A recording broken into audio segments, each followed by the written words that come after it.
Yes. We're about to go live. Here we go. I'm going to switch it over to me. Me. Welcome, everyone, to P6 Live Media Studio for studio sessions. Each and every Thursday night, we host a live band in here.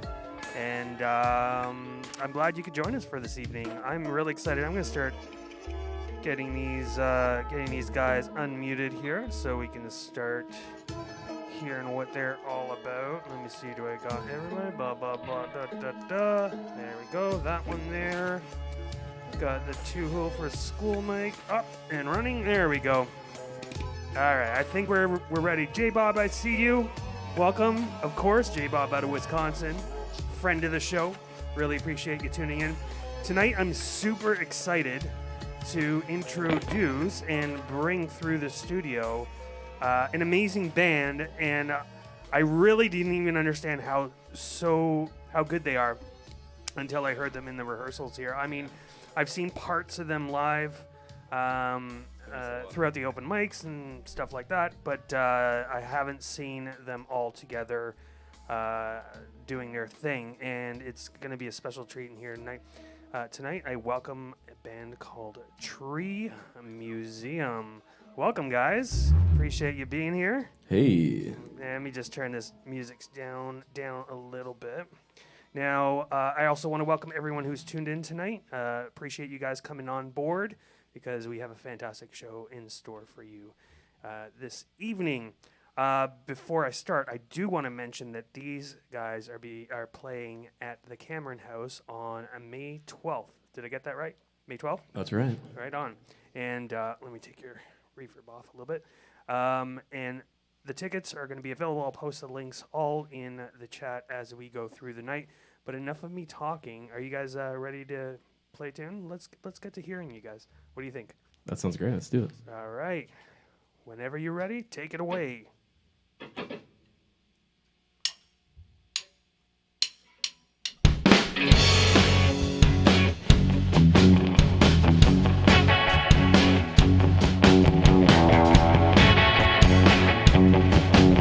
This is awesome. Thanks so much for having us here. We are Tree Museum out of Toronto. Like we said, we're playing our first show back on May 12th, but this is the first time I think we've really performed in about 2.5 years. So we're so excited. We got a lot of new music, and big thanks to Rob P6 Live for having us out. This one's called Where to Begin.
light, the way it feels a little rushed. How's every other weekend, the weekend, the weekend true?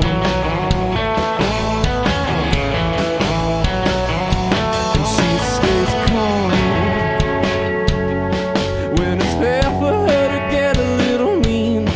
And I'm trying hard to stay on her team. I promise that I'm okay, I'm alright, I'm okay. I don't trust myself to love again, 'cause somebody else's heart is still holding me back. And it could take years to find again. But I'm gonna be honest this time. I don't know where to begin.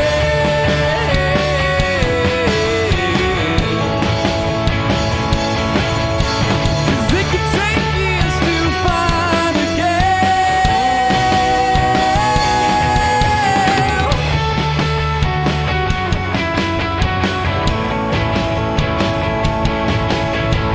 I found a reason that was just my size, yeah. I don't trust myself to love again, 'cause somebody else's heart is still holding me back. And it could take years to find again. But I'm gonna be honest this time. I don't know where to begin.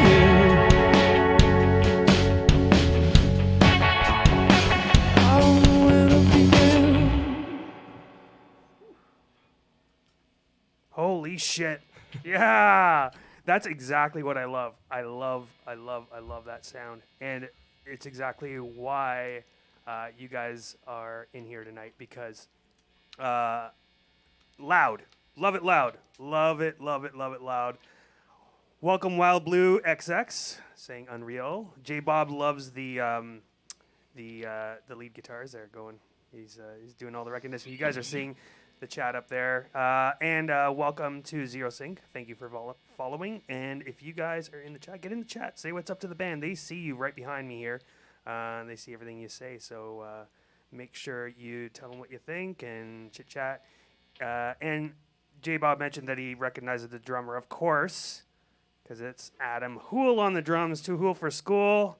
Yes, P6 alum, of course, rolling through here very often. Another P6 alum is on the bass there, Tarun Dewar.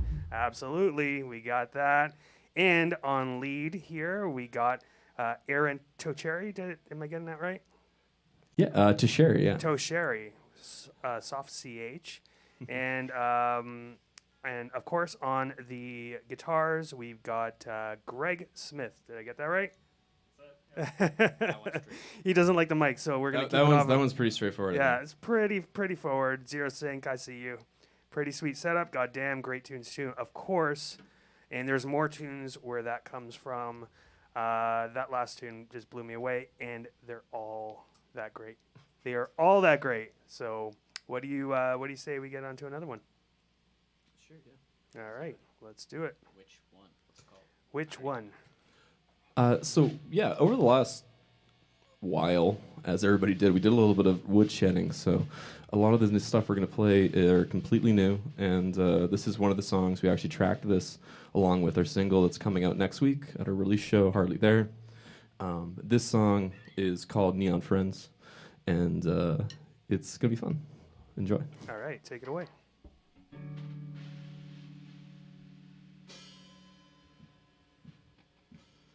Yeah, I'm giving up on my dreams. I'll be anything you want me to be. It's alright. I'll get along with my fucked up friends the best. The best.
Thanks. Phenomenal.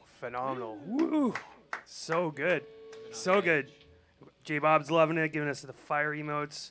Thanks, J Bob. Yeah, J Bob. So that tune is that's a new one. You guys have basically worked on that for a while. And did you find, obviously you guys haven't played live together in a couple of years, as you've mentioned. Did you find that you spent that time kind of dejected like some bands, or working on tunes a lot and try to be kind of productive? Like, did we spend it effectively? Yeah, you're using bigger words than I would imagine, but yeah, in essence. Yeah, I mean, I think everybody kind of did their own thing when everything kind of went down. I think a lot of people's ambitions, I think, got muted, rightfully so. We definitely tried to, I think, stay active as much as we could. We did release a bit of a cover album that we had kind of been sitting on for a while, and we had some other songs that we recorded just prior to this. Actually, I think like one of our last mixing sessions was just after the lockdown kind of ended, so we had this music we're sitting on, and we're like, okay, what do we do with this? Friday the 13th. Yeah, it was actually funny because there was an eerie feel in the studio. We're like, I don't know, are we gonna get this record finished? Are we all gonna be alive soon? Yeah. Jeez, Adam. Hey, that was the time. So morose. It was the times. Yeah, well, I mean, it's been a real hard time for a lot of artists who have been used to being on the circuit, used to getting out, used to playing regularly, and it seems like now, and I'm crossing my fingers, that we're finally through the clouds on this one, especially, I mean, every band that I've seen over the last year or so, they all have bookings. They're all playing out. The restrictions have kind of finally lifted and taken the big wet blanket off of a lot of bands' efforts. So your show coming up in, I guess it's next week. That's right. That is the first show you guys are playing in 2 years as well? Yeah, I think the last show we played before that was March 4th or March 3rd, 2020. Yeah. So we got in just at the last minute at the Horseshoe, and then after that, yeah, everything, as we all know. So Although I have seen you out at the open mics, it was basically Yes. just you and Adam, I think, and maybe Tarun was there too. I don't He was there, but he recall. wasn't playing with us. That's Yeah. This yeah. is his first show with us. yeah, so Wouldn't be actually, able to tell, though. we actually did actually lose a bass player through the pandemic. Everybody kind of, Not through death. Oh, no, No, Jeez. sorry. Whoa. I think he's in chat right now. Actually, I think Taylor's in chat. Welcome Taylor, and then is that there? Soakta Taylor. Possibly All right. sociology TA. Yeah, that sounds about right. Okay. Sociology TA Taylor. Okay, yeah. Welcome Taylor. Too bad you can't be with us tonight. That's him. Yeah. there it is. Yeah, absolutely. Live, right? I think that's him, or is it a bot? It might be a bot. Goddamn Spirit Putin is trapped in a infecting all our feeds. But yeah, so we brought on Tarun recently to kind of fill in the blanks, and we in keeping with our theme of keeping bass players with the T and the A in the front of their names. So it's Clever. great. He's a lot taller, which is interesting. So Well, I mentioned this earlier in the evening, is that you're very symmetrical right now. You've got kind of like a weird V pattern happening. Yeah, there you go. Actually, the whole reason is because Greg is always like lording his height over us. Like, he always making comments It's to like, basically wow, chop him down a how's notch. the weather down there and stuff like that. Like Greg always says stuff like that. Jeez, so Greg, we're it's like, your we're gonna fault. Show you, Greg. We're gonna get someone who's gonna say that stuff to you. And that's the only reason. that was my first question actually. It was like, how tall is he? That's the only And I criteria. said taller than Greg, and we said, okay, great. And of course, we love Tarun because he has been in and out of the studio a bunch of times. He's part of the extended P6 family. Consider him a brother as well. And we love that he is part of the band now. Appreciate that. Yeah, it's not just his height; it's also that he's a great bass player and a good guy. Geez, that microphone over there, Adam, is you're doing a. Third visit to the studio, I'm starting. I know you're starting to gain that confidence there. Move in. I appreciate it, though. I appreciate it. You're always welcome to jump on our mics at any time. Yeah, maybe you can co-host a show with me sometime. What do you think? I would love that. Yeah, you're way too witty for my liking, though, because you're gonna show me up all the time. I'm not gonna have the lines to bounce back with you. Adam and Rob in the morning. That's it, man. No, to be honest, you'd make a great co-host on this show. But enough of us chit-chatting, because nobody came here to hear us yap. It's just about the music tonight. I appreciate everyone who's tuned in right now. There are a bunch of you who I see are tuned in, but you're not in the chat, although we're seeing a lot of first-time chatters. Really appreciate that. But if you are in and watching, make sure you just sign up for Twitch if you want to get in the chat. It's free. You don't have to do anything other than just sign up real quick. Get in the chat, hang out with us. Make sure you have a drink handy. We're going to be doing hydration checks all night. We had a little bit of whiskey earlier in the show, or earlier in the night, as like kind of just to inaugurate the night. And I'm definitely feeling that right now because I'm tripping over my words. But that's standard in here. And so you guys got to get with the program and hang with us and make sure you got a drink going. All right, boys, what do you think? Another tune? Yeah, I think we can roll one of those. Let's do it. Okay, cool. So this one is called, or Adam, do you know this song? You want to say which one it is? I don't know which one. You looked like you wanted to there for a No, I was second. going to ask which one. So this is also another new tune. This one's called I'll Be the One That Follows. This is one of the tunes that when we were kind of like all locked down and stuff, I started learning my way around Ableton and Cakewalk and the DAW scene because I'm not really into that. Love it. But it was one of the ways that we were able to kind of collaborate by passing around recordings with each other. So this is one of the songs that came out of that. Nice. From the early on. I have lots of questions about that, but I'll save it till after the tune.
I don't feel better yet. I'll be the one who follows all the way. I didn't come this far just to turn around at the end. I'll be until my voice gives out. Don't break again.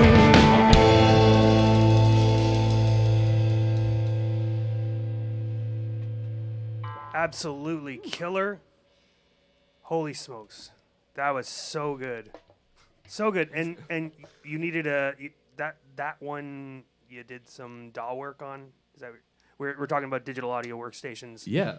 So the question I had earlier was, especially with that tune there, what about that tune made you want to explore getting into doing a DIY kind of recording and fooling around with digital recording, probably at home, right? Yeah, I think what it was is that, Adam and Greg have always been very, competent in that kind of area. And for me, I've always just kind of been the guy like, hey, let's get in a room. I'm going to jam it on the guitar. Let's work through songwriting in that sense. So because we were separated and wasn't easy to get together really often, that was something that I kind of had to learn, and I was trying to adapt. So for me, actually, that song, I think I got a giant library of drum loops, and I was just finding something that sounded really cool, and I kind of like played around with it, had some synth lines. Adam, how do you feel about that? Bad. You're being replaced by loops? Feelings are crushed. But continue. So at least it was like easy for him to understand, because I didn't have to program all the drums. I just kind of threw something in there. Right. And then from there, that kind of gave me a little bit of a palette to kind of play with. And then it was just a matter of when we decided to kind of start rehearsing a set and getting some more of the songs together, I could kind of put that together and send it around to everybody. So that was kind of like my way to communicate some of my ideas versus like just an iPhone recording of me strumming guitar and screaming in my living room. Right. Do you think that like the pandemic has kind of pressured a lot of traditional analog musicians into getting more comfortable and nice with digital stuff? Because I know like in the DJ world, we do a DJ show here, but in the DJ world, that's always been kind of like the starting point where I find like people in bands and people used to like banging on loud things that are very tactile. They're very apprehensive about getting into that and would rather leave it to people who are quote unquote experts to do it. Do you find that there is a latent apprehension in a lot of bands to do their own stuff? I don't really think so. I feel like most modern artists nowadays, like that's the key way you are going to get your ideas down somewhere. And especially since there's a lot of bands now that, people play in multiple projects, or they'll play in, multiple areas, and they'll be in different cities. It's really important to kind of have that as a foundation. So it's kind of like an extension of, when people are learning music theory. It's just another type of way you have to learn through technology to communicate with other artists in order to kind of, collaborate on stuff. So honestly, like I feel like I was late to the game. Yeah.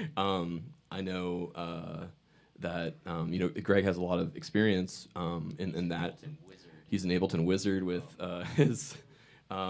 He has a really really awesome. How do you want to describe like electronic?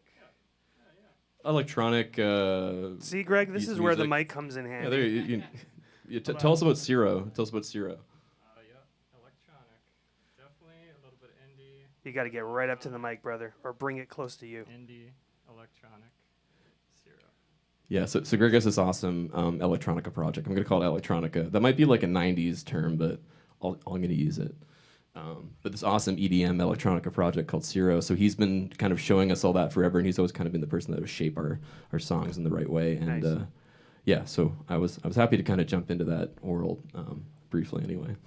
It's good, and like I said, it's been really common among other types of musicians, and I'm actually going to save this next series of questions till after the next tune, because I think I'm talking a little too long, and I'm super curious to understand the mechanics of bands, especially post-pandemic, what they've learned, and how they're getting their music out there, and especially want to get to the publishing part of it. But let's do another tune because they're awesome. J Bob is obviously loving it. and we've got a bunch of new viewers in here. If you're watching right now and you don't have a Twitch account, make sure you get one. Just get in the chat. Tell these boys what's up. You can see right behind me here. They see everything you say. So show them your love. And what do you think we get on to the next tune? What do you think? Cool. So this is just recently, actually, we spent in February, went to Dreamhouse Studios here in Toronto, which is downtown on Queen Street, and we recorded some of the songs that we've been kind of prepping. A lot of them are the ones you're going to hear tonight.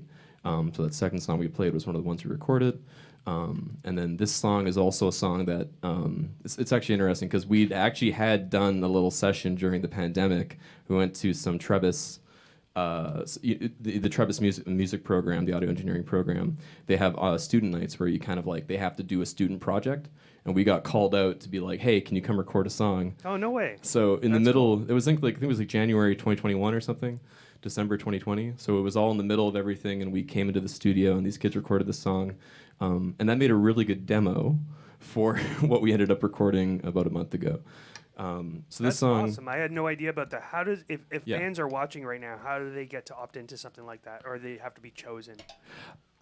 Honestly, like, if I remember correctly, I swear to God that, like, somebody probably just saw us like on a show poster somewhere and then reached out to us on Instagram. Oh, no way. And we're just like, sweet. Because they kind of have like, they give everybody a role. Like somebody's the producer, somebody's the engineer, somebody's the mixer, right? They have little teams. Yeah, yeah. And yeah, they reached out and we came in and it was definitely interesting because that was the first time we'd been around that many people in a while. Oh, really? But it was really fun and they were great. It was really neat.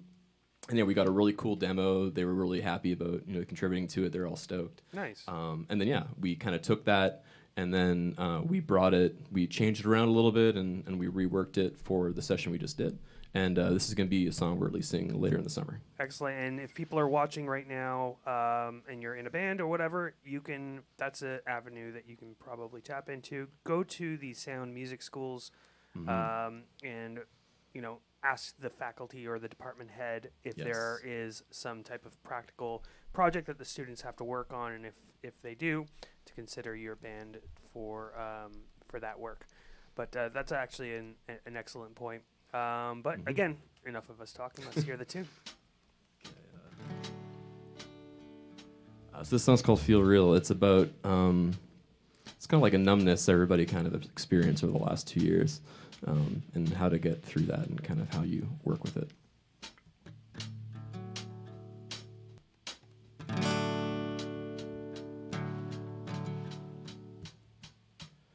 I miss all my friends, but I let them get behind me now.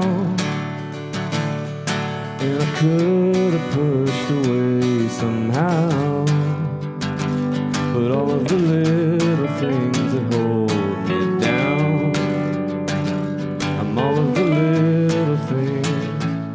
Hey, do you feel alright? Are you letting everybody know that you never took the time to grow? 'Cause all of the little things that hold you back, I'm all of the little things. It feels real sometimes, but my heart gets stuck. And I've been trying for days, but I just couldn't get over us. I feel messed up by the way it's been. Yeah.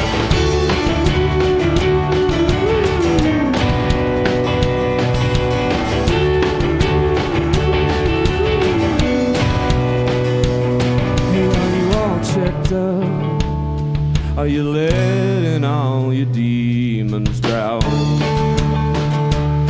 Are you trying to chase away the sound? It's all the little things that makes them real. All of the little things. It feels real sometimes, but my heart won't stop. And I've been trying for days, but I just couldn't get over us. I feel messed up by the way I've been. And the days keep coming and this month just won't end.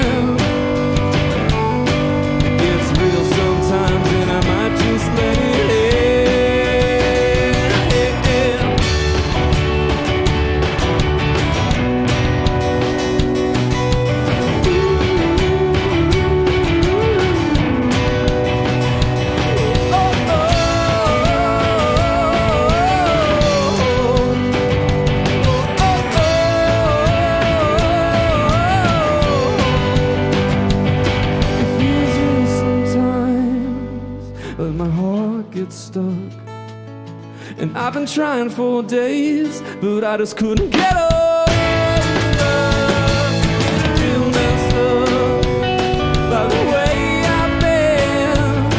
And the days keep coming and the night just won't end. But I can't keep hiding when the music fades in. It gets real sometimes and I might just let it in. Hey!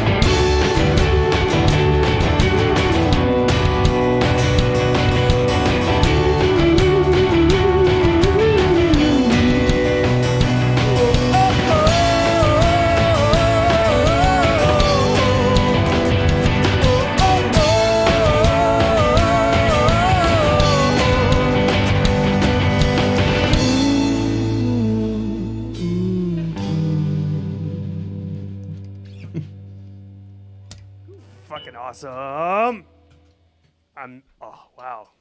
So cool. How did you guys figure out that sound? Because that sound is very hard to pull off, in my opinion, anyway. J Bob's loving it. I want to send a big thank you to Zero Sync, who gifted a tier 1 subscription to Wild Lou XX. Like and subscribe. Yeah, well, the subscriptions here are a bit different in the sense that we basically steal money from Jeff Bezos Excellent. in order to give it to subscribers. So essentially, it helps the channel. Rob, can I do the prime part? Are you? Can I do the prime part? Okay, hold on. Look straight into the TV camera and just talk to them. Camera 1 right here. No, this one right here. TV camera. Okay, camera 2. I wish I could zoom in right now. Like do one of those 70s like slow zooms. Okay. Now, not many people know this, but if you happen to have an Amazon Prime account, you get a free subscription. Now, it doesn't have to be to this channel. It could be to any channel. Of course, we'd prefer it if it was to this channel. But, once again, if you have an Amazon Prime subscription, you get a free Twitch sub. Oh, I tripped over one word. Damn.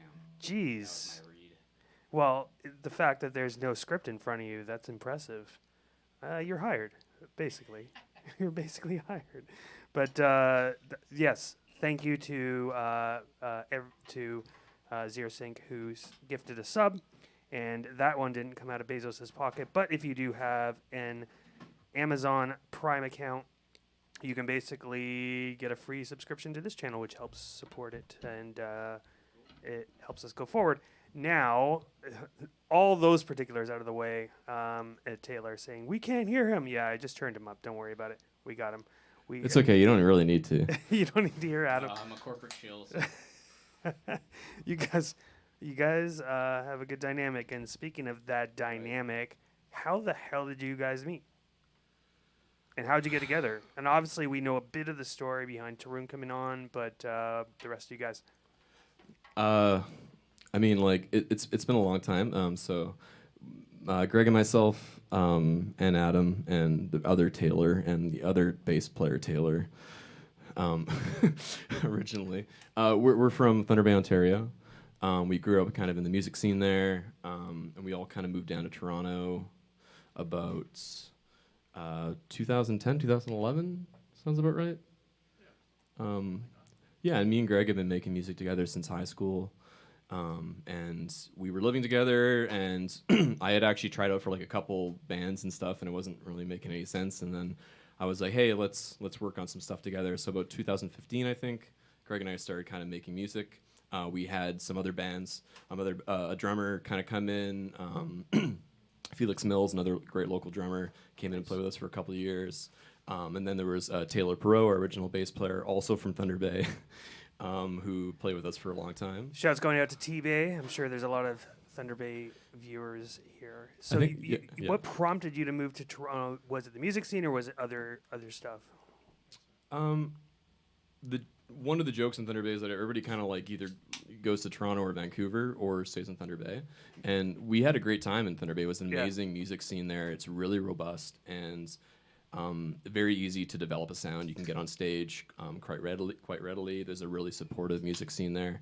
And a lot of the people that we were playing with at the time had decided to kind of move to Toronto because out of the two, Toronto had a bigger media scene. And also, like, we were around that age where you kind of decide if you want to go away for school and stuff. So I had kind of moved down to Toronto and took a business program. Greg was working, I think, in electrical engineering. If that makes sense, yeah. So You have we an were- electrical engineering, you still have pickup problems? These guys came in here today with like, they should be called the band of the disabled guitars because Oh my God, essentially yeah. there's like I don't know if you can look at Tarun's bass there. He's got like duct tape helping work on his pots. His volume switches essentially are pieces of duct tape. And then one of the pickups on your guitar is disabled Yeah, right my now. Strats. The humbucker's we're not exactly working on the humbucker. See, that hits me in my chest because like I love fiddling with guitars and like soldering and stuff, and I'm just like, man, should I delay this show to fix their guitars? I think your gear's in the best shape. I think. Well, I'm not gonna argue that. Or were you talking to Greg? Greg, yeah. Well, I mean, okay. Your stuff too is, I'm sure, excellent. Big shout going out to Krozik. My dream was to see these guys on Twitch one day. Thank you for making my dream come true. Look at that. Hey, Kyle. Oh, nice. Who's Kyle? Give a big shout out to Kyle Rosick is another one of our pals from Thunder Bay. Nice. Currently in Thunder Bay. There you go. There you go, Kyle. We're on Twitch now. There you go. And this will be Poggers. on Twitch forever. So make sure you get canceled at some point so that this can go viral. But that's what we do here. We make dreams come true. Now, I'm going to stop talking, even though I have a bunch of other questions, and I'm going to get into it a little bit more. But let's give the people what they want.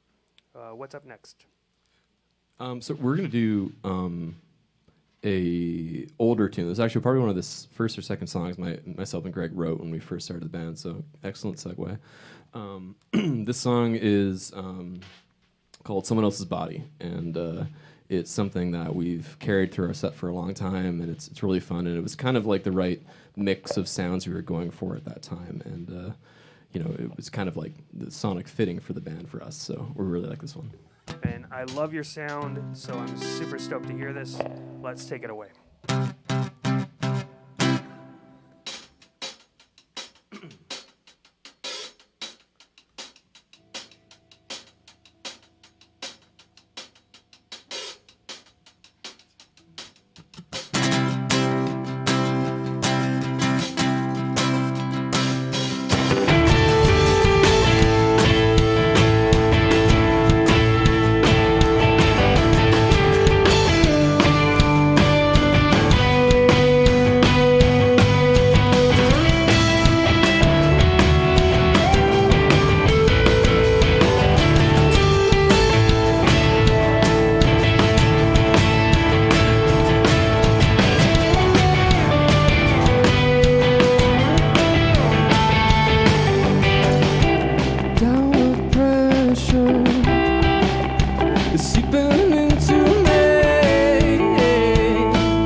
If you were anywhere else,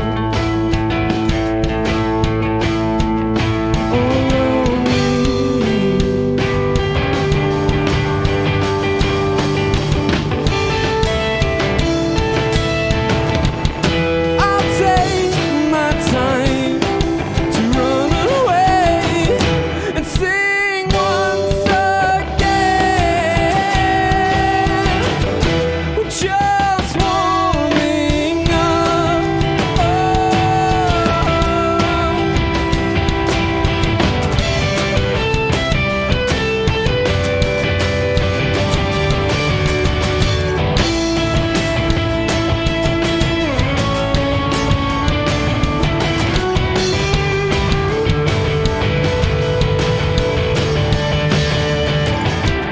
You save most your care for someone else's body. You stole it.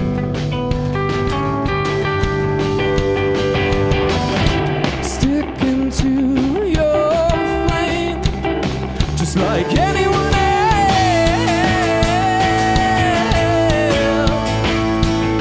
You stole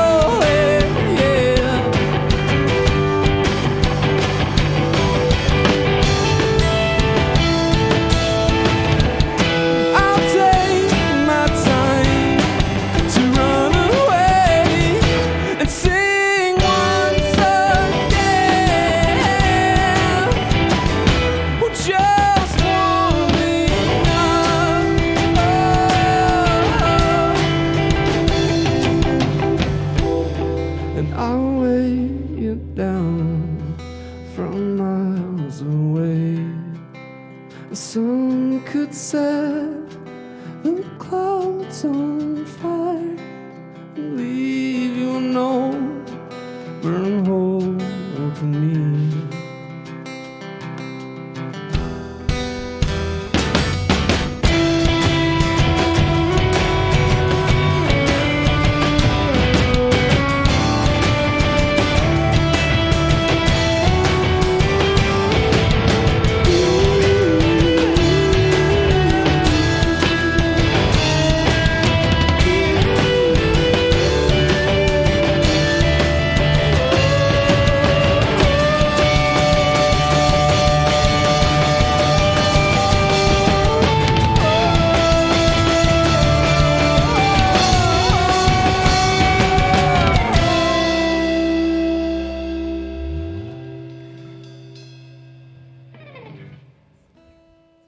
Fucking awesome.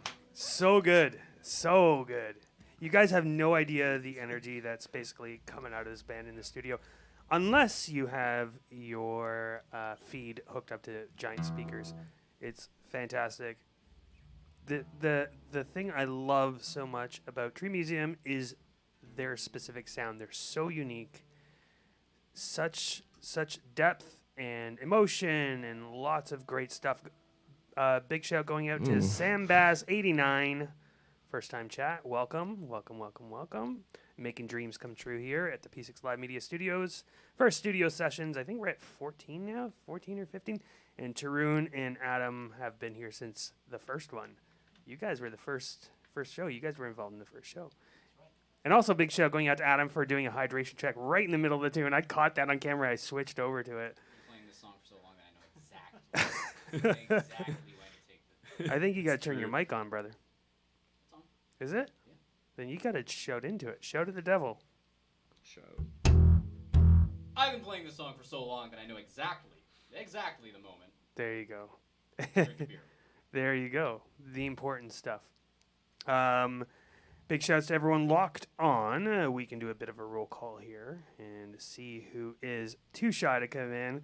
We got Kitty Cat 513, Krozik, of course, LaKaylee, Lana Ray, Maker Plier, Rogue Girl. Markiplier? Well, I guess. Maker Plier. Markiplier? What is that? Markiplier? Markiplier? Do you know who that is? YouTuber, yeah. Oh, there you go. Shy Puff, obviously Taylor's here. Steamy Rapini, Wild Blue, of course, and Zero Sync for that big sub earlier. And thank you for following Whack McQuack. Jeez, we got crazy names. We know all these tags. We know all Nice. these name tags. Nice. So you can go back and thank them after for tuning in. And I thank them because I can actually pronounce their names. Usually it's like Kerpluxaquakanuf 87. Like I'm especially after some of this like proper 12 whiskey, it's a bit more difficult. Talk to me about releasing tunes. You're mentioning you guys are releasing a tune next week in conjunction with your show at the Cameron House, which is happening on May 12th. So obviously the publishing world for musicians has changed dramatically over the last 10, 15 years. And now everything is kind of done digitally. Navigating that space for some is a bit nebulous, and for others it's basically second nature. But talk to me about how hard it is to get some attention on stuff, because obviously the signal to noise ratio nowadays is overwhelming, and it's so difficult to actually get your sound recognized and seen. And I know you're looking over at your electrical engineer here to basically talk about that a little bit. See, I told you, Greg, the mic would come in handy. So let me turn you guys on here. All right, you guys are on. So how hard is it to publish music and get attention to it? Because obviously you want to create hype leading up to it, and that's so difficult. And everyone's releasing everything and all that kind of stuff. So for me, I've never done it. So maybe walk us through the difficulties and the pitfalls and all that kind of stuff. For sure, yeah. So yeah, every time that we've done any kind of releasing, it's always kind of been self. We're the quintessential indie band. We do everything ourselves, and luckily, like you said, yeah, digital distribution is something that's really, I wouldn't say it's easy, but it's definitely a lot more approachable and accessible than it ever used to be. And there's different ways you can do it. We typically use a service like DistroKid or CD Baby that will basically take your album art, take your recordings, take your lyrics, all that fun stuff, assign the correct rights to it, and set up all the royalty stuff. You register the song with SOCAN if you're Canadian, so that you get a couple different like things like performing rights and different things like if you get radio play in Canada, that helps with SOCAN. So there's a couple things you want to register, and you kind of get involved with that. There's other ways to do that as well. There's also digital distributors that are part of larger kind of like promotion companies.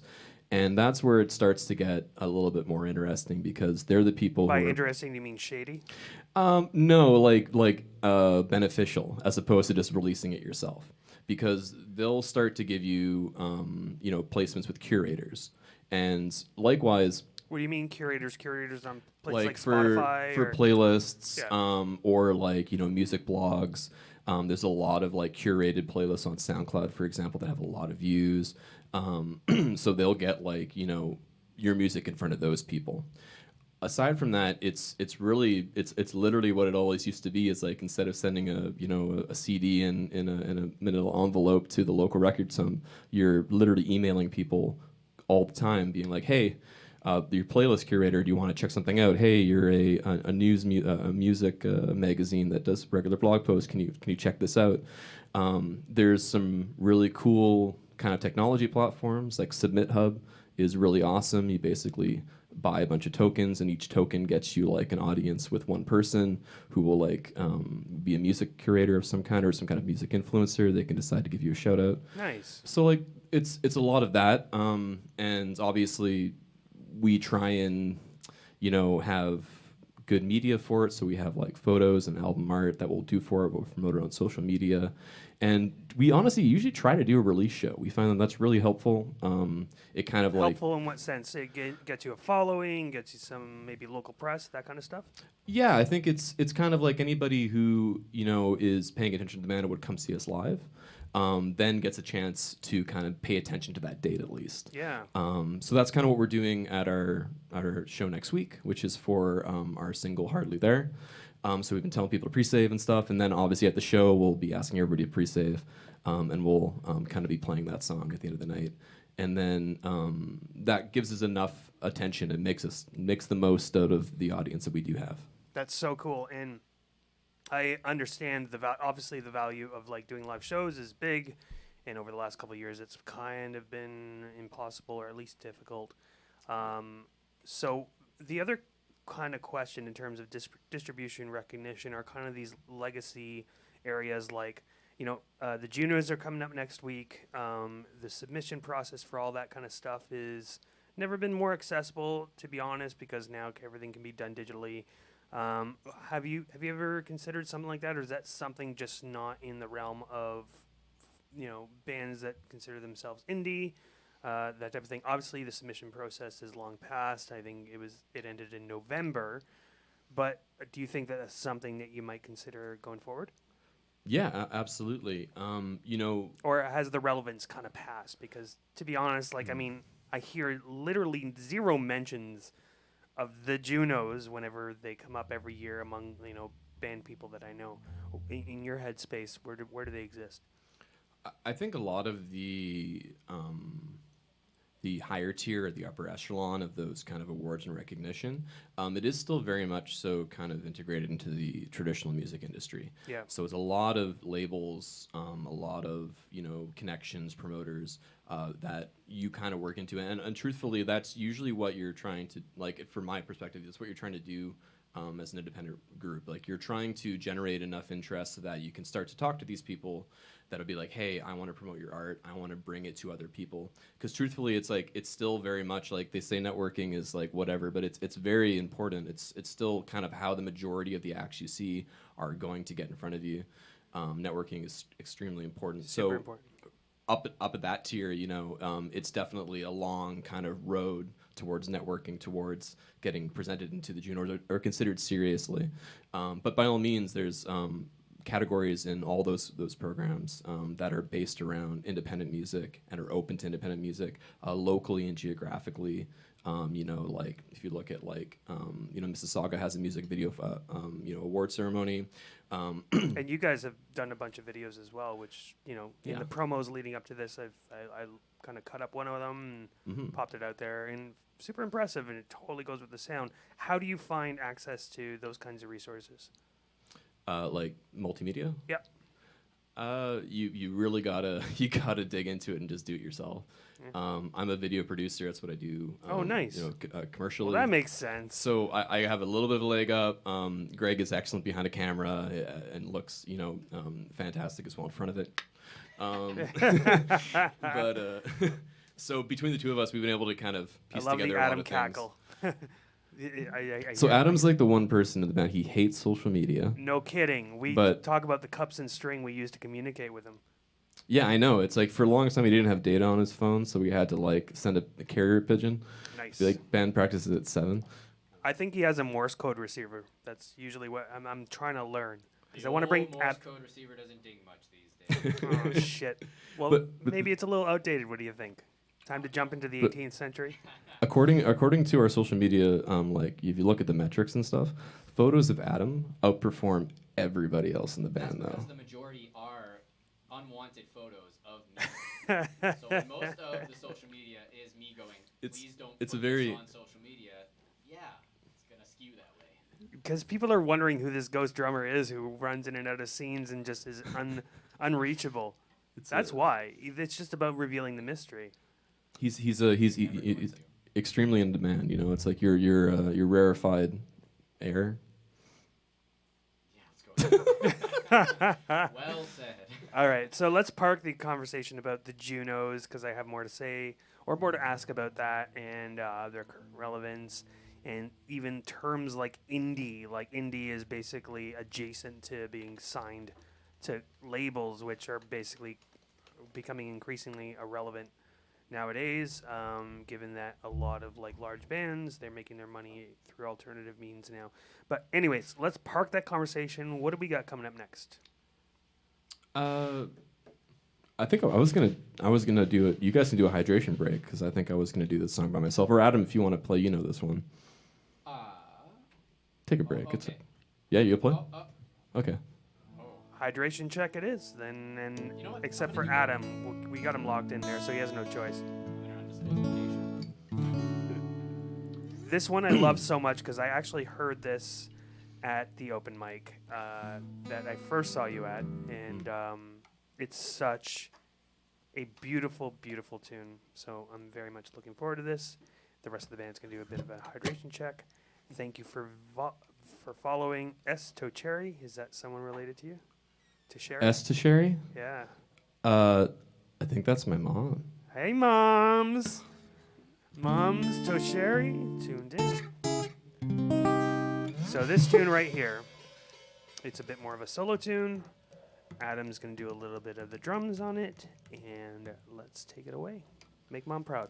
Oh, God. So just really quickly, the reason, one of the reasons I like this song is through the pandemic, one of the things that I've been trying to really focus on is writing music that's a little bit more, I guess, natural to me. So kind of trying to really engage and like dive into your own sound. So part of that for me is that, I've been trying to use a lower voice. I have but a pretty deep voice, but I sing way up here in a lot of the songs. I think it's just like... sucks to be you to have a great range in your voice. But I kind of think it's just like, I have like half an octave in my voice, and you're just like, man, my voice is like way too like rangy. I can basically do really high, really low. But I understand what you're saying. Yeah, I was always very, very nervous about using my lower voice. It was always kind of caricature-y. It was kind of like croony. No way, man. But I love this. It's so introspective. You can tell there is... This is the thing I love about your band. You are...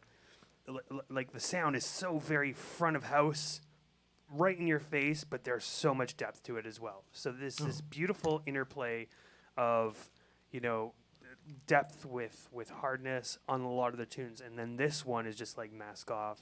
Let's go Jeez. real deep. Talking it up, you almost not defense. Listen, I wake up, and I say this a lot. I wake up after a lot of the open mics that I do, and I cut them up and whatever, and I wake up with songs in my head, and this one was in my head for a little while, so it lived there rent free. I'm gonna send you the bill.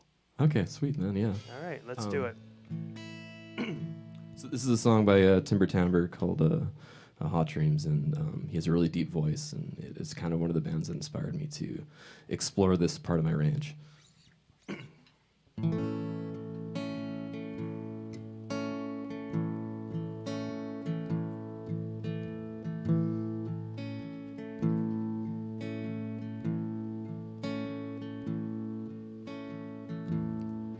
I wanna dance, I wanna dance, I wanna dance with a new woman.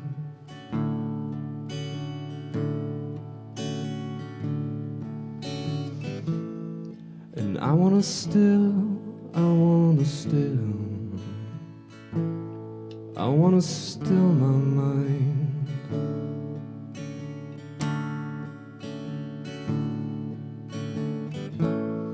And I want a chance, I want a chance, I want another chance.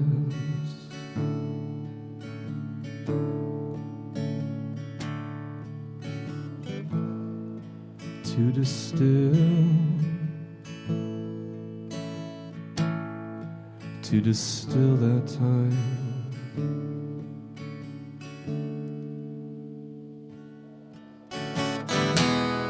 And I wanna ride, I wanna ride, I wanna ride to someone so very true.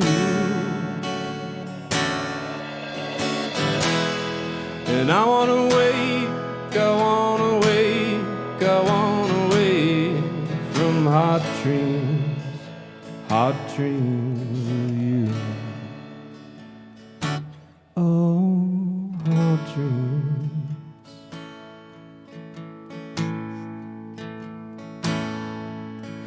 Hot dreams.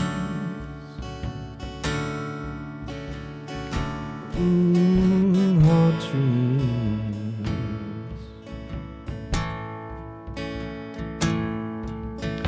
Hot dreams.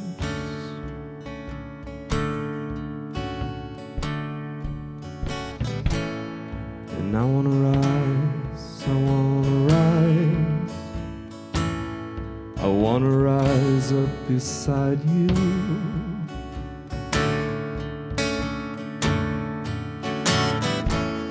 And I wanna be, I wanna be a champion in your eyes.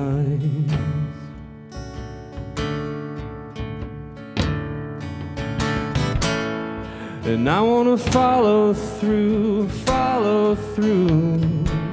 on all the promises and threats to you, babe.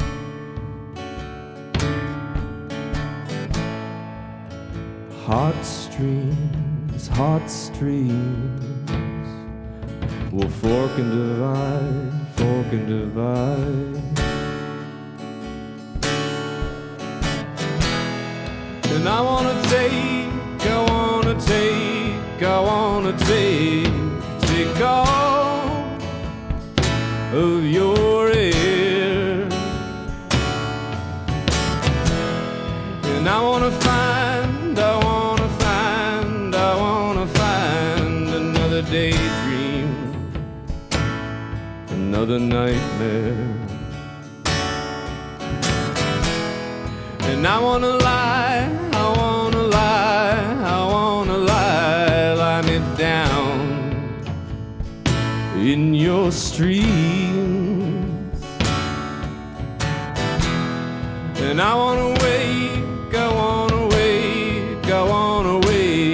from hot dreams. I wanna wake from hot dreams of you, babe.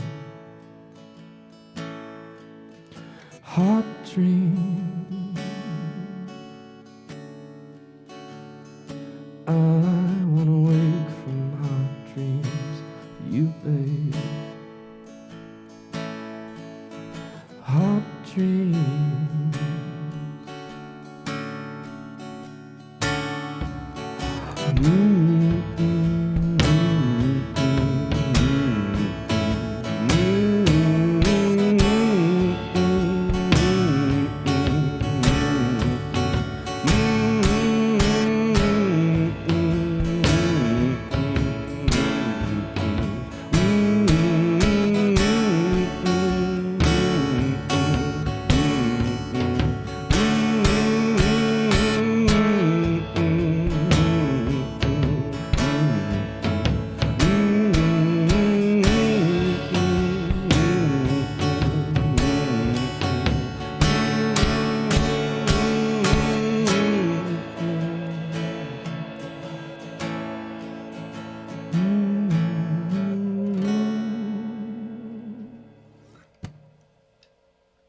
So lovely.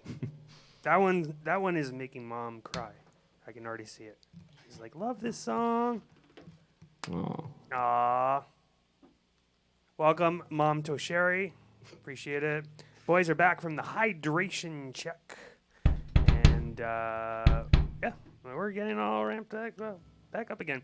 Yeah, so if you guys were tuned in earlier, you heard me ramble on about that song. I had no idea it was a cover, so now I'm a little embarrassed in the sense that I'm always learning things here, so I'm not too embarrassed, but...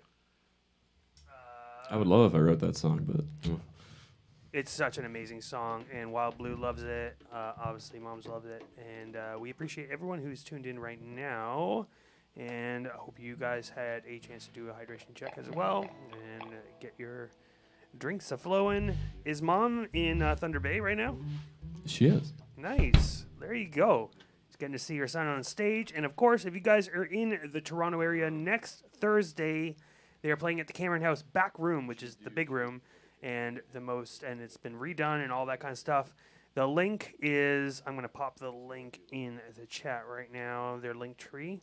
And you guys can get tickets or even just show up the night of and make sure that you get on that show. And who knows, maybe I might live stream that thing.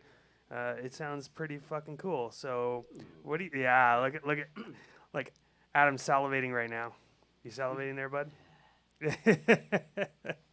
Tell us how you really feel, Adam. Oh, don't make me start making weird noises into the microphone. Well, you've already done. I'm sampling those weird noises. You know that, right? Oh, okay. How about this one? No, a little louder. Sorry, one more time. Perfect. That one's free. That one's free. Okay, cool. Copyright free, everyone. You guys can all sample that and make music out of it, because that's what we're here to do. We're here to make magic happen, make dreams come true, and we're here to bring you great music. Thank you to everyone who's tuned in right now. We got a really good viewer count tonight, and appreciate that. Now, before I go into more questions and conversation, actually, I don't know if you guys feel the same way I do, but I hate the label indie. And the reason I hate that label, I know it's kind of traditional, it describes a certain sound, kind of a bit more raw sound, unpolished sound, all that kind of stuff. But to me, it is a title that essentially is related to the fact that the only way to go through music is to go through major labels who have not completely, but very much their relevance has kind of collapsed over the last 15 years. So do you think that label is kind of outdated, or is it just now attached to a certain style of sound? What do you think? I kind of think that the term like indie, like INDIE, that's kind of been relegated to this, folky-esque branch of post-rocky kind of, is that the right term? I don't know, yeah, right? Like, so it's just kind of, So it's more a genre term. It's definitely more of a genre. It's more of a sound. It's more of a sonic kind of sculpting. There's a lot of different types of indie pop. So, it's definitely kind of become its own genre. You know, in the same way that like something like big band, you know, is its type of genre, or like something like Adam, give me some genres here. Like doom metal, I don't know, you know, like so like it's definitely become a type of genre. But the second part of that would definitely probably be that I think the other term now is independent bands or independent musicians. And to me, independent means that you do not get funding from anybody. You're doing it yourself. Maybe you probably get factor grants, and you're probably doing like grants, but you don't have a record deal. You don't have a team behind you. You're not signed to anybody who's producing your artistic kind of journey. You're in complete control of it. And there's a lot of big bands out there that are completely independent still. Mono Whales is a good example. Yep. Pomplamoose is probably the big one. The guy from Patreon.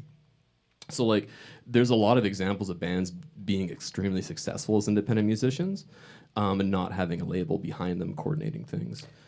Speak to me about the Factor. So Factor is an institution that basically offers grants to budding musicians to do their thing. But comments through this studio have highlighted them as a bit controversial, saying they're a little bit elitist or insider, or there's some weird kind of nepotism going on. I don't know, because I've never kind of gone through that process. Have you guys ever applied for external grants such as Factor or anything like that? Not particularly. We've been pretty lucky, I think, to be, financially stable enough to be able to support everything that we wanted to do for the band. Right. So it's always been something where we don't have to worry too much about that, or it's been self-supporting by money we make through shows and different things, not streaming royalties by any means, but definitely through shows we play locally. So we haven't done that yet, but it's definitely always been something that we'd like to do for some of our bigger projects.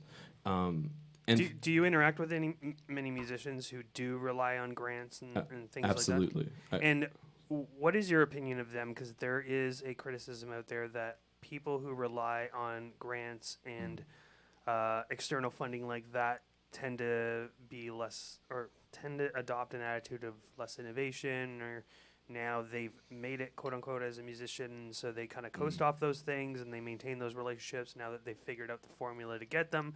What is your kind of opinion? And make it as controversial as possible so I can clip this out and make it go viral. And alienate everybody. That's what we're here to do. Oh, God. No, but you're honest. You're honest. But honestly, like I think, like any kind of arts funding, I think it's very important that federally and provincially, Canada is putting money in the hands of artists to do whatever the heck they want to do it with. I think that's super important, and that should never, ever be taken away, and we should be promoting that and trying to hold on to that. The institutions, I think, that are built around grants, so I think one of the controversies was like the record label Grimes was on. Yes, I saw that. You're right. So people were freaking out about that. But for those, just a bit of the backstory. For those who don't know, Grimes is the spouse of Elon Musk, and they basically former. Oh, she's former now?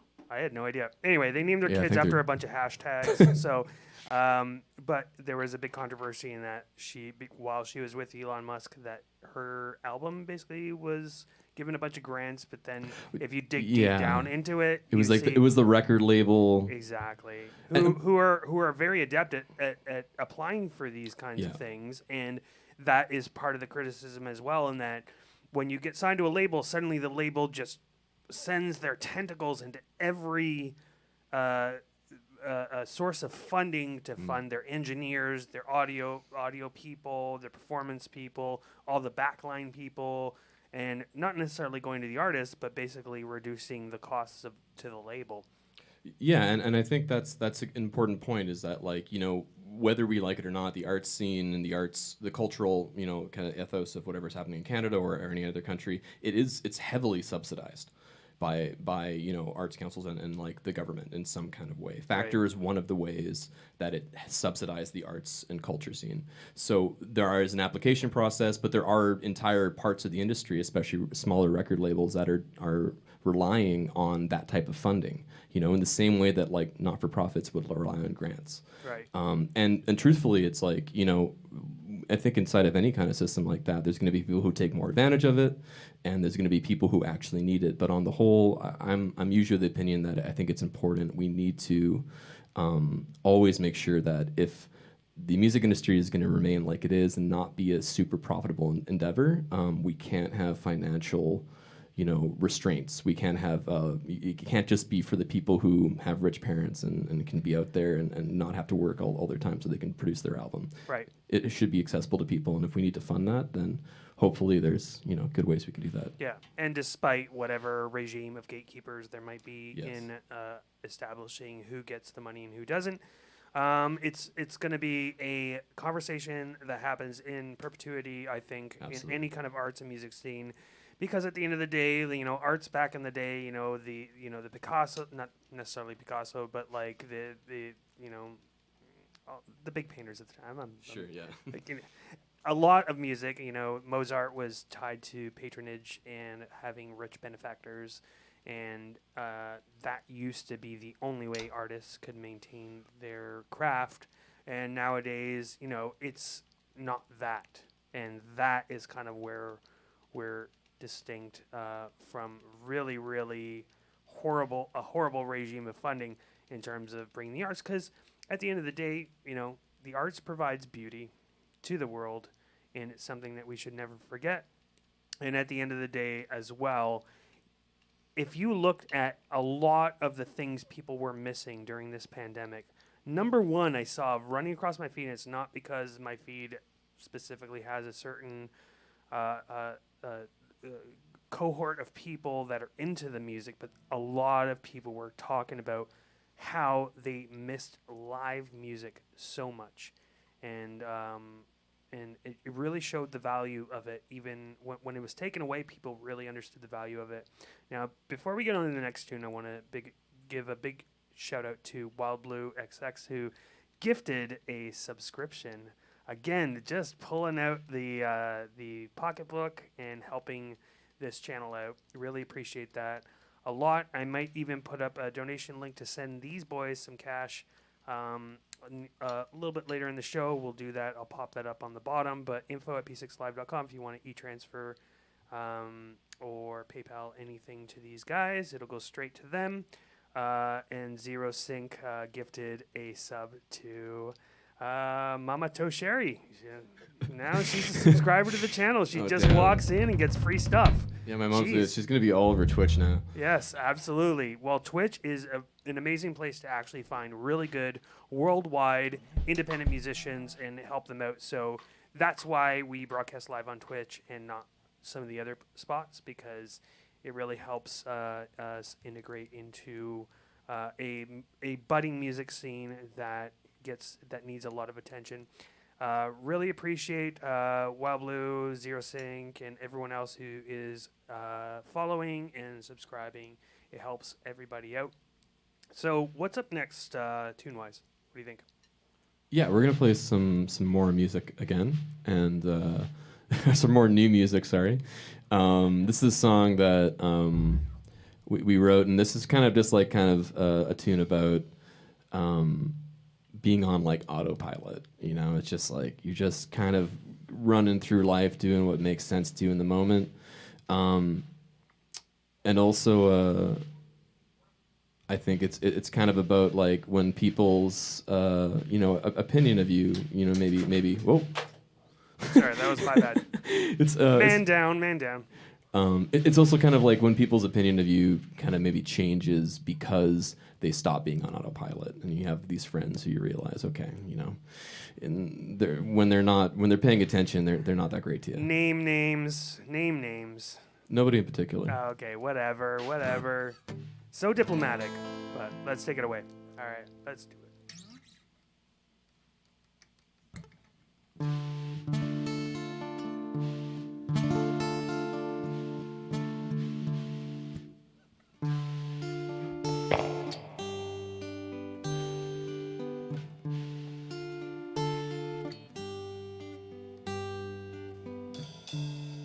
I open up easily when I have enough skin in the game. can fake.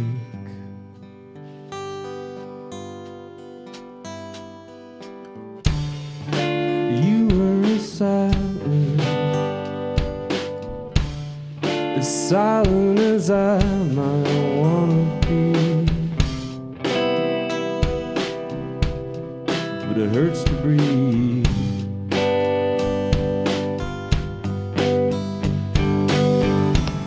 You keep coming over here like it's so hard,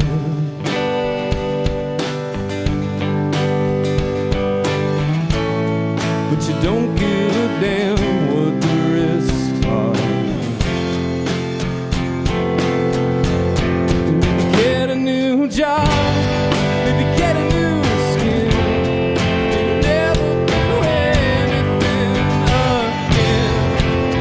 Maybe try to find out what you're pushing is real. So try to do everything by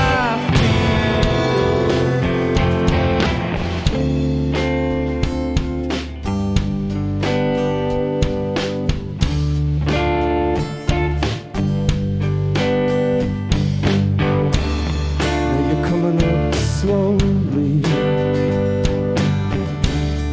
slower than I might wanna move, but it hurts for you.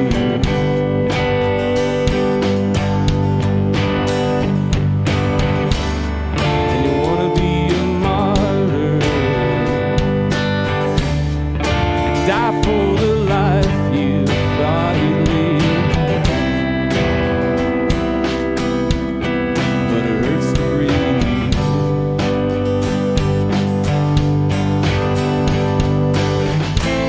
You keep coming over here like it's so hard,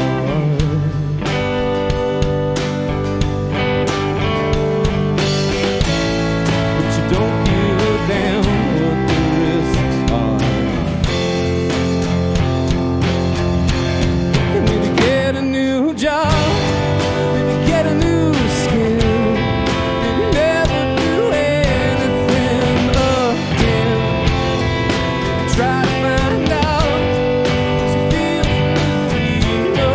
Stop trying to do everything by feel.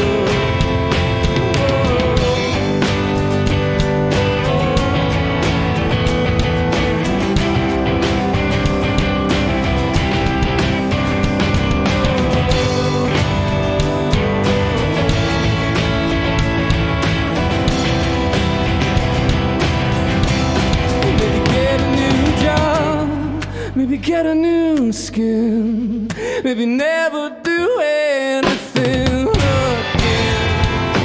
Maybe try to find out what you feeling is real. Stop trying to do everything by feel.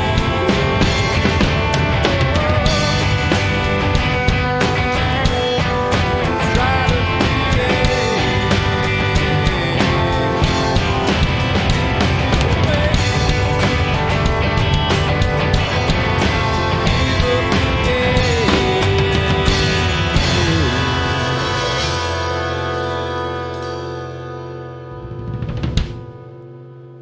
Unreal. So cool. You guys have such a dialed in sound. You didn't practice a lot over lockdown. You were mentioning earlier you weren't able to get together too often, but tell me like how you guys figured out that style of sound. Oh, geez. I know, big question, right? But at the end of the day, it is specific. Like, who are your influences, and who helped you define what you love and where that specific style comes from? Yeah, I can mention a couple, I guess. Yeah. You know, for me, it's like I've always been really attracted to the acoustic guitar. It's something that I used to be a bass player, playing death metal bands and stuff. So when I started writing my own music, the first thing I went to was acoustic guitar. So I've always kind of been interested in that folky scene and that singer-songwriter vibe. How'd you go from death metal to folky scene? Let me see. Well, I think what it really was is I wanted to sing. I wanted to be in a band where I could sing, and I was like, when I'm playing like death metal bass, it's like I'm just there to like rock out. Like, am I wrong? Right? And it's yeah. So it was, I couldn't really, Are and you I couldn't. saying they're two different things? Kind of. Because I think they're pretty similar. Let's discuss. Yeah, like I couldn't cop that level of vocals. So that's when I started kind of, I guess, playing acoustic. So I've always kind of loved that, really chunky guitar, full kind of acoustic singer-songwriter stuff. Yeah. And I think other bands that we've really been interested in are definitely like a big influence for me, and I know definitely for Greg was like Arcade Fire. Yes. And the layers and stuff with that. We are big fans of bands like Fleet Foxes, although Nice. I'm the only person that sings in this band. Well, how did you? So I know a bit of Adam and Tarun's story, but how did Greg and Aaron? How did you guys get involved in music? Was it a part of your family life? Like typically, the common denominator is you kind of grew up with it, and your family's always playing instruments, or you have a parent or a mentor who helps you get into it. Is it something? Does that story ring true throughout your history with music? Yep. Come on. Strong silent type, eh? Strong silent type with the loud guitar. Greg, give me more than that. Started with violin around 7. Who got you into violin? I forgot about That was me. You just said to your parents, I want to get into violin, or was there someone who you saw and was like, I think it was like a TV thing along the way. I don't know. I like saw it somewhere and I was like stoked on it. So that was then how'd you get from violin to electric guitar? I don't know. I guess around like high school or like middle school or something. Reach like that. Ahead. No, I didn't do Reach Ahead. Weren't you in stage band with me? Oh no, I was in Reach Ahead. Yeah. But yeah, eventually switched to guitar. So Nice. for a while. And you so that guitar you got there, you got some big Sopar P90s, Yep. right? And and for those who don't know, it's very popular in like the punk scene almost. Why that style of guitar? I'd probably trace it back to Incubus would be my guess. Incubus. There you go. We're getting more There's a lot influences of throughout. Jazz masters. So Yeah, nice. Very cool. And it sounds great. It's cutting through really nice. And Aaron, did you have a lot of family life music stuff going on? Yeah, for sure. I mean, my dad played. He loves amazing different types of music. He always had these great kind of big classic rock guy. And he had this awesome Hummingbird 12-string acoustic from this Japanese manufacturer called Takeharu. That he had vintage guitar from the 70s, and Nice. and he played it a lot. So he always had a giant songbook full of the classic tunes. So that kind of introduced me, I think, to a lot of the real classic kind of rock and roll, classic rock vibe. And also growing up in Thunder Bay, you listen to that a lot. It dominates the radio. So that was always something big for me. And then kind of almost by chance, actually, I think like there was a grade 9 music program called Reach Ahead, where grade 8s could kind of go take music after school.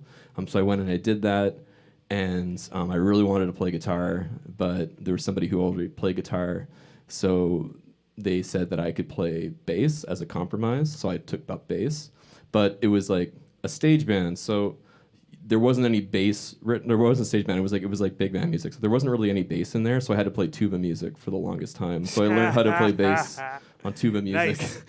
And then since then, Big love for the tuba. Yeah. And yeah, then So tuba's powerful because you can make people sound goofy by walking behind them, going boom, Exactly. boom, Fun boom, fact, that's boom. actually also how Rex Brown from Pantera started. He started on the tuba. Yeah, it started on tuba, and then he was the only guy who could read bass clef. Yeah. Wow, that's so cool. Yeah. Check you out. Many bass players. He started on the tubes, the tuba tubes. Yeah, and then it's just friends, getting involved in the kind of scene. Like I said, Thunder Bay is an amazing, super vibrant music scene. Man, There's I gotta some get myself awesome up bands there. out there. Coleman Hell is from Thunder Bay. Honest Art Collective is an awesome band out of Thunder Bay. Lots of really great musicians coming out of there. So yeah, it was always just kind of like it was a great scene to kind of fit in, and that just kind of took over. Oops, sorry. That kind of just took over a lot of our, our teens and early adulthood. That's awesome. Maybe we should have like a Thunder Bay Music Festival here in Toronto. Just bring a. You gotta be careful. Yeah, you gotta be careful. It's gonna be easier than you think. Yeah, you gotta be careful. Of us will show up. Yeah. You're like, well, what if we say there's a big expat community in Toronto actually. Yeah, well, I mean, Toronto is pretty much a city of expats. I'm a bit of a rarity when I tell people, I was born and raised in Toronto. Well, so. Isn't that the joke? Nobody's from Toronto. Right, because it is the metropolis of the area, right? It's such a kind of melting pot. But you know what? Maybe we will do a Thunder Bay focused music festival at some point here in the near future. Maybe P6 will put that on. What do you think? You guys we'll play, I guess. Yeah? Bring it on. Bring on the T-Bay. We're mostly all from Thunder Bay. So. And as a gatekeeping measure, we make sure that anyone who's coming in from Thunder Bay, they got to come on a rickshaw. Right? Rickshaw. Yeah. So that way they have to be really dedicated to come roll through. What do you think? Is that a good move? I think Thunder Bay Rickshaw Festival 2022 is already in motion. Done. All right. Let's write that one down.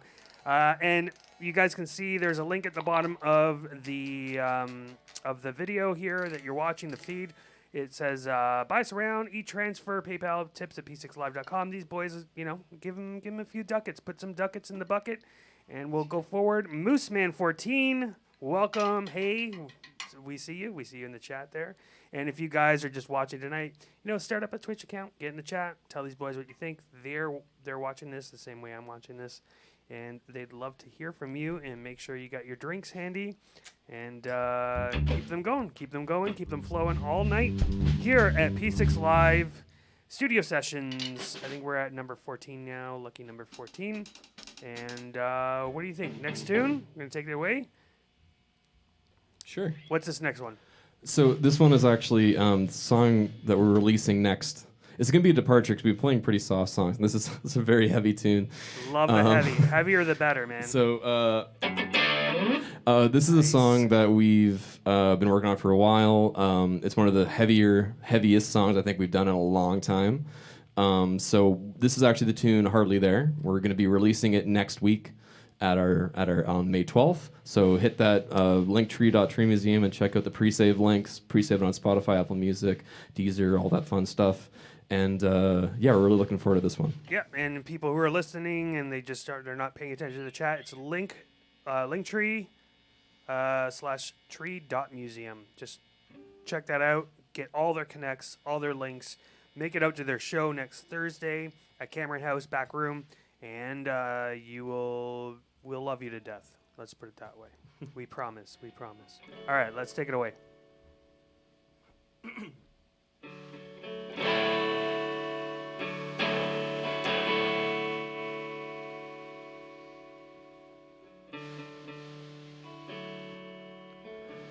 Will you paint over me the way I paint over you? I think a fresh coat in the living room could really brighten it up.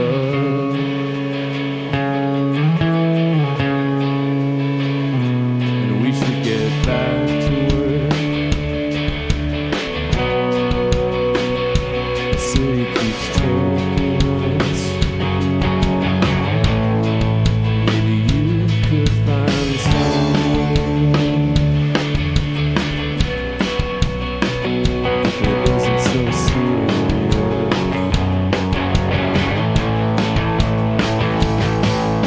wouldn't mind you look the other way.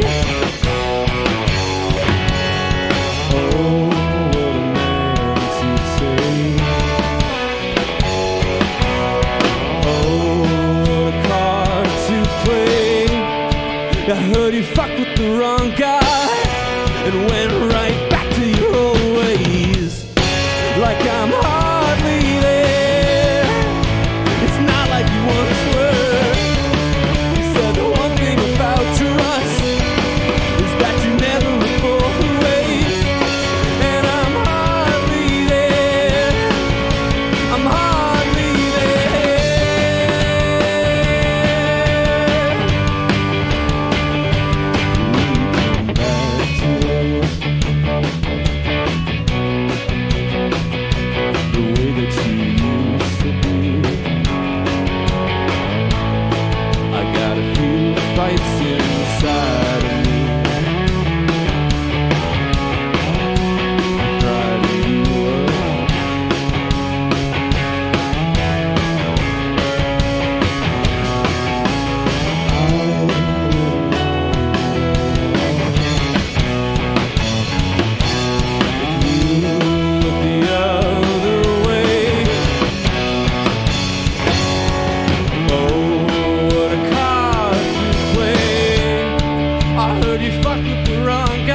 Awesome.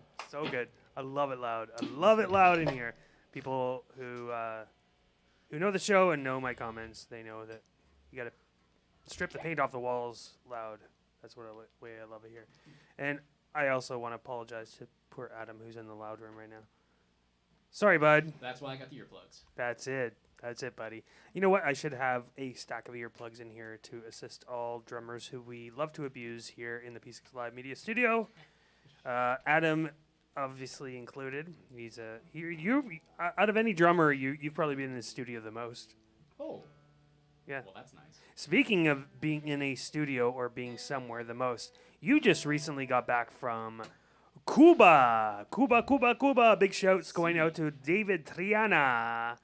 And explain to us what the music scene is like down there. You performed down there. I did. I got to perform on a rooftop in Matanzas. Where is Matanzas? Most people know Veradero. Most people know It's Havana. about half an hour from, or maybe a little longer from Veradero. It is the capital city of the province of Matanzas.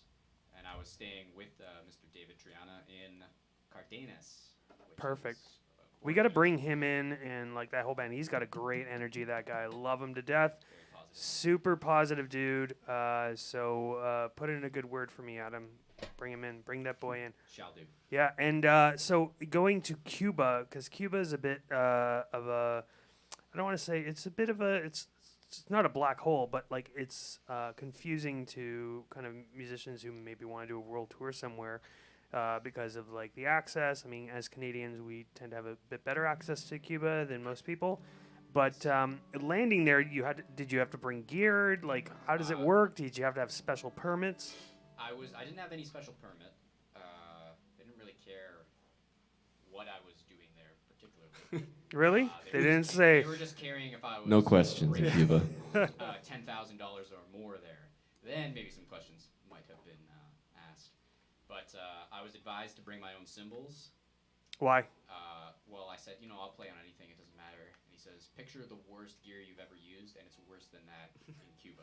Wow. Because of the embargo, they don't get a lot Right. of things that we might take for Right. granted. So I brought down a bunch of drum heads. I brought down a bunch of sticks to give away as like Nice. a gift because Yeah. someone was procuring a drum set for me. Which Yeah, is it's not like rare. they make it there, right? Because Exactly. you're not basically cannibalizing a local manufacturing scene, which has been kind of a criticism of people who bring down things like textiles and stuff, which they do make there. Yes. But that's very kind of you. And how was that received? Did they say, "Nah, we want something better"? Or They were asking like, what other stuff can you bring? Yeah. Anything was good, but they were trying to it was down establish Coca-Cola? logistical. No, it was more like, what man? It's really hard to get snare stands. Can you bring a snare stand? I'm like, okay, that's Man, big and heavy. You know what? Yeah, it is big and heavy, and you got to pay for the transport of that. But you know what? I wish I would have known that because I would have given you an actual snare to bring down. Because I would love to have burdened you with a whole bunch of shit to carry. Yeah. Well, we did bring a bunch of things like extra shampoo, toothpaste, like medicine. Basically, anything you think that's easy to get here is harder to get down there. Yeah. So just knowing, course. for no one in particular, the people we're staying with, like here, take all this stuff, and everyone was very thankful. I love Cuba, if only for the fact that is one of the most unique places in the Western Hemisphere. Obviously, they have a lot of difficulties and hardships based on the embargo and the restrictions related to that. And it looked like over the last few years things might have opened up a little bit more, but then again under certain American administration, those things closed back up again. But the music scene down there, obviously, it's lively. It's basically a currency. I've been there many times. And how were you received, and how did you play? Just talk briefly about that. Yeah, well, I've studied a lot of Cuban music. Nowhere Yeah, to you go. love Latin beats, man. That Latin rhythm, it's next to none. Yeah, but I'm like a eighth grader over there. Oh yeah? They were nice and they They're like, look at this white boy rolling in with his like halftime beats and but stuff. like the babies cry in like clave over there. Yeah, so, man. So everyone's like really advanced in that, and I was trying my best to do that, and I got to jam with a cool conga player and like bass player, and there's an electric violinist. There were all kinds of cool people there, and I got really excited when I just started playing funk. They were like, like, yeah, let's play that. And I was Yeah, like, no, let's baby. play Afro-Cuban. I know, right? It was like, yeah, I've actually experienced that. I think it was 2007. I was down in Cuba, and I went down to the town square where everyone just drinks and plays music all night. Yeah. And I picked up a guitar because they were just like, "Oh, we'll play some music," and I was playing along with them. And they're like, "Play Bon Jovi," and I was like, "No, you play Silvio Rodriguez," which is like their version of a Bon Jovi is like very beautiful revolutionary musician. And I was like interested in hearing their shit, and they were like, "No, we want like a weird American out of date music." Yes, a lot of that. Yeah. A lot of that. But for the music scene, you're talking about booking shows and things like that here. For there, since everything is run by the government, and there are very few like independent anything, like venues, what name it. Yep. So when David was describing the process of booking and communicating with everyone, it was always extremely complicated, and there's a government hierarchy for everything. Yep. So I was like, wow, when I went to the passport office, it sounded like a lot like your experience trying to book a show. And he's like, it's worse. That's crazy. I guess they feel a little threatened by any kind of organizational thing that brings crowds together. Yeah, well, they just do it. Yeah. Everything's a government enterprise. Everything's overregulated, So you're not that kind of talking thing. to a creative person. You're talking to a government official who runs the creative sector, and they get told by other people what they should be doing there, and it's a Jeez. bit of a mess. We think we have it bad in Canada with Factor. Yeah. Well, that's crazy, man. But I'm going to talk to you more about that after the show, I think, because I'm super curious about that. I haven't really experienced that level of interaction with the music scene down there. Big shouts going out to Wild Blue XS. Speak up. Yeah, because you got to kiss the mic, man. I'm kissing it. You're talking. Yeah, now you are. This thing tastes terrible. Now I have to really speak. Yeah. So you're talking. It's so funny because the vocalists always know how to talk into a mic because they just do it and they get it. Yeah, you gotta be really close. There I'm you up go. close. Yeah. Now I'm And- just yelling. Gotta get that gain curve in the bottom. Yeah. And every other instrumentalist, they always they talk as if it's like a smelly fart. It's like they're just way distant. I mean, this little red thing is kind of like a smelly fart. Well, that's by design. I hope I you see. appreciate it.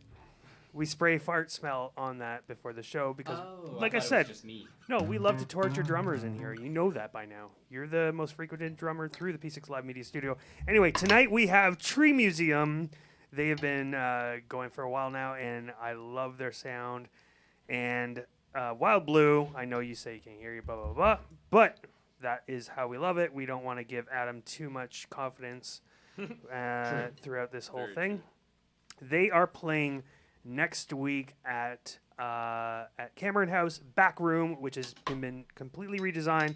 I'm going to post the link to their link tree where you can get tickets in advance and you can pre-save for their released music as well.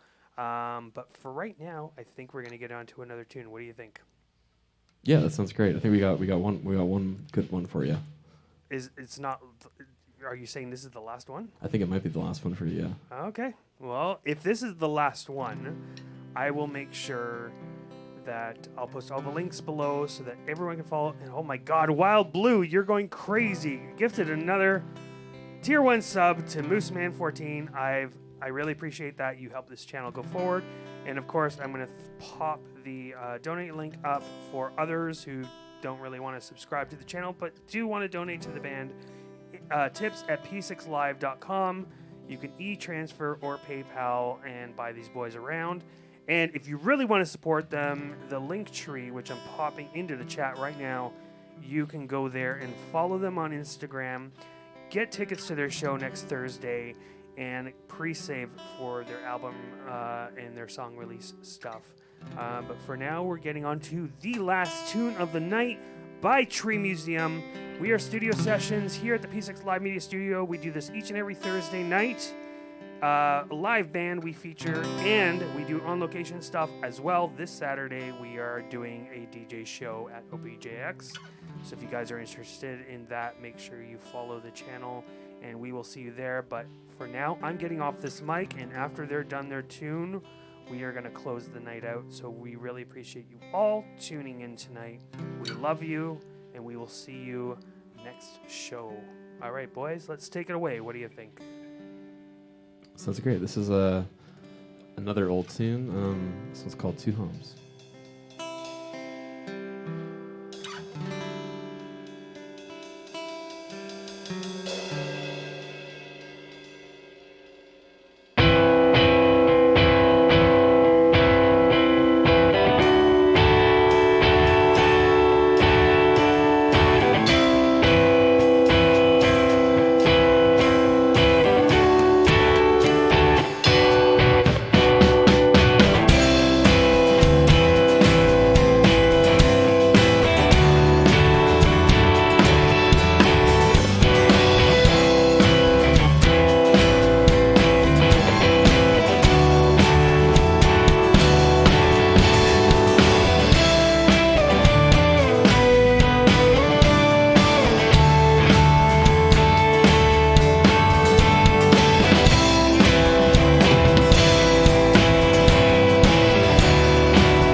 Into your favorite suit, call me by my first name, bite a bit more than you chew, and step into the tide. I only need a little head to make me see my own. Find a bed will make it better. Step into the road. You're so unknown, so dangerous. You see too old. The eyes of March over snow and chemicals. You see too old. I'm going home.